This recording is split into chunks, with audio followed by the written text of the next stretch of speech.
it's overwhelming, but it's also our jobs. Our job is only going to get harder. It's worrisome. This is something that's unprecedented. Now is not the time to be a cowboy. No one has anything to prove. We're all in this together.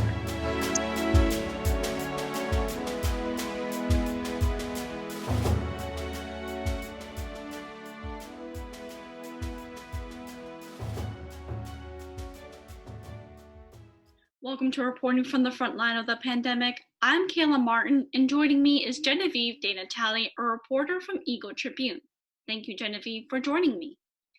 Thank you for having me, Kayla. I appreciate it. Of course. Thank you for being here. And so my first question would be, how have you had to adjust the way that you work? Well, my newsroom is only letting one reporter in at a time, so we're all working from home. And we're doing social distancing. So when I do have to go out to cover events, and that hasn't been that many, it's maybe one every once in a while, I practice social distancing when I'm talking to interviewees, and I ask them to stay 6 feet away from me if they try to get close to you, because generally speaking, you're pretty close to each other when you interview. Yeah, for sure. So how does your station kind of figure out which reporter is going to be in? Because you said there's only like one at a time. Well, the editor sends out a group text. We've been discussing things through group texts, and, people offer to stay in the newsroom during the week. And now I don't think anyone's actually required to be there really, but if you can go in if you want to.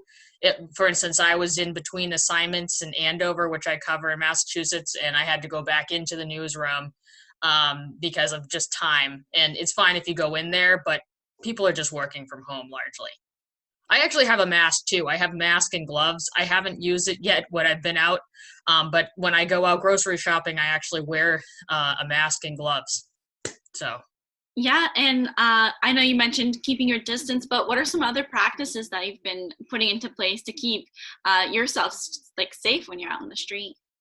I bring hand sanitizer with me. So I have, actually, it's Emerson College hand sanitizer that they gave me when I got accepted. I think and I still have it. So I use that basically. I'm glad it's still lasting that long. Yeah, I know. It's lasted a while. That's awesome. So has the way that you kind of come up with story ideas or anything like that changed? Yeah, I've been going into Facebook groups to get ideas. And also everything is the coronavirus. So the news is counter-cyclical. All of a sudden we're essential employees, and we have more news than ever because of the coronavirus. So everything is based on the coronavirus. So anything that's going to get a lot of clicks on a website, for instance, is coronavirus related. So I've done both positive and negative coronavirus stories. So there's stories about how many people in my coverage area have the coronavirus. What's the town doing?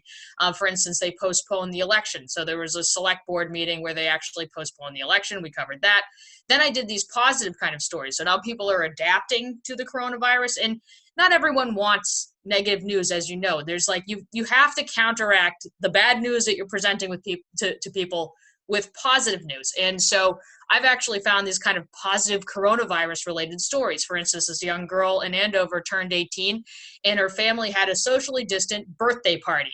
Okay, now this isn't like hard hitting news or whatever, but we sent a photographer out there. We got them singing. The neighbors came out saying happy birthday on one side of the street. Hannah was on the other side of the street.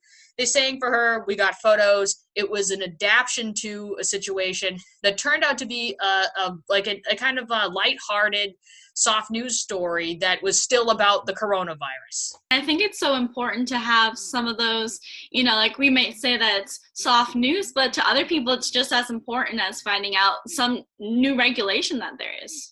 Right. Yeah. I mean, it seemed to be popular on the website. I was surprised, but people actually liked it. And someone called in and said they wanted to do a birthday party for someone who was in, a rest home. And so it was turning 75 and no one can actually go in there. So apparently that had some reach. I'm surprised by that. Yeah. I know there's this new thing called quarantine karaoke. And there was an anchor from a local Maine station that was doing one outside. And so Yeah. Yeah. he was like, I didn't think I'd ever be doing this for my job, but here I No. am. Yes. So there's definitely a lot of new things that are coming out of this. Do you think that you're going to keep any of your new adaptions once the virus is over? I think this, the whole coronavirus is creating a new way of life to a certain extent. I think that following this, I think news reporting might be a little bit different, the way that we interact, the way how close we get to people, and perhaps we found new ways to actually do reporting that's more virtual versus being on the street. You know, they say the industry is dying, but in my personal opinion, some of the old, especially in television, some of the old tricks from the 1950s still work. So they've never had to adapt. So this kind of forcing the industry to adapt might actually be good for the business. Yeah, I mean, I think we're definitely in a big change in the industry currently before the virus even happened. So adapting as we are and then having to think of even more creative ways of getting out stories definitely challenges us and pushes kind of like our boundaries of, okay, well, if we were able to make this much content during the time where we couldn't even like leave our homes, anything is possible. And I definitely think that's good for the industry. It keeps us kind of on our toes and always thinking of what we can do next. Right, absolutely. I know your station's only allowing like one reporter in at a time. Are there any other things that they're doing to try and keep everyone safe and to kind of further getting stories? Well, I mean, we're going to have a Zoom meeting next week. You know, the editors will check in once or twice a day. We're going to have a Zoom meeting so we can all collectively talk to each other. But aside from basically keeping everyone out of the newsroom, I mean, they've told us to be safe and to not get close to people and so on. But that's the extent of the precautions that we've been given. All right. And in terms of like newer students, new broadcast journalists that are graduating, let's say like this year and coming into this world, they've already had to learn throughout like an evolving industry. So like what advice would you give to students that have already learned trying to keep up with this new evolving industry and how it's changed drastically just within the last couple of weeks? Just don't stop reading. Don't stop reading the news and try to develop your technical skills with respect to learning how to do sequence shooting, especially if you want to be an MMJ. You know, if you can't have a cameraman at first, and actually some people do say that a cameraman makes the quality of the work much better for a reporter, then you really have to understand how to do wide, medium, and close-up shots, and how to do sequence shooting and how to write to video. If you're going to do television, the number one thing you need to do is write to video. Don't just write a high-quality print article and then stick random photos on it. That's not how you do TV, and unfortunately, that's how a lot of people think you're supposed to do a television story. So that's the pictures drive the story in TV, and try to be creative with your stand-ups. You know, try to really be interactive with your stand-ups. It can be hard when you have short deadlines and you're filming yourself, but those stand-ups are the things that you're put together in your reel that's going to get you a better job in a bigger market.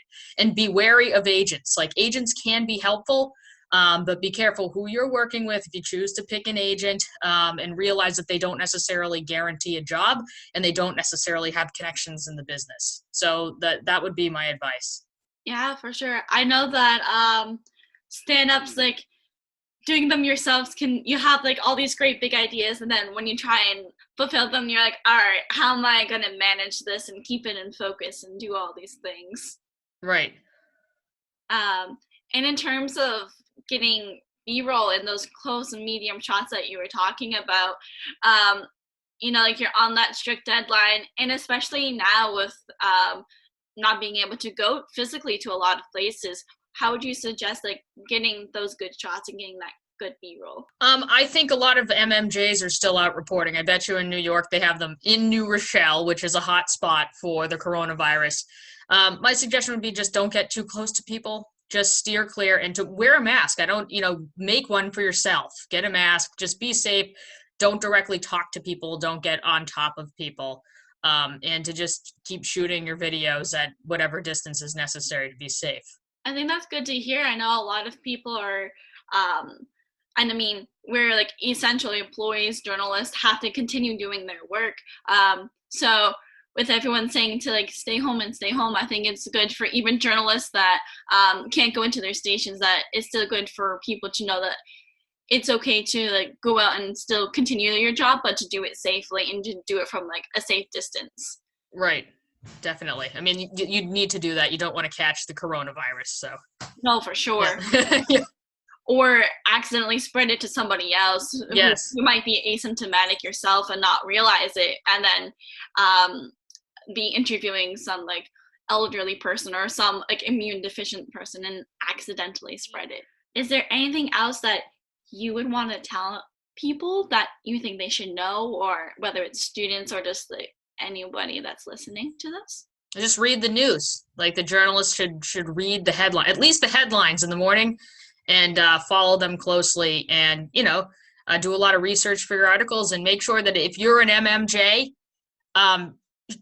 take care of that video. Don't just shoot sloppy video and randomly zoom in and out and put that on TV and expect by virtue of having been on television that you're going to get a better job, because it's actually hard to transition out of stepping stone jobs. So you got to make sure that reel you put together is pure gold.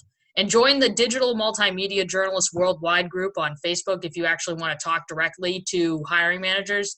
That's a great group. I wish more people knew about it, but especially if you're like a young person, there are a lot of people there who want to help out the new journalists and help them find their first market jobs. Thank you. Yeah, we'll take any advice that we can, for sure. Yeah. Thank you, Genevieve, for taking the time to talk with me. And thank you for the work that you do to keep us informed and safe.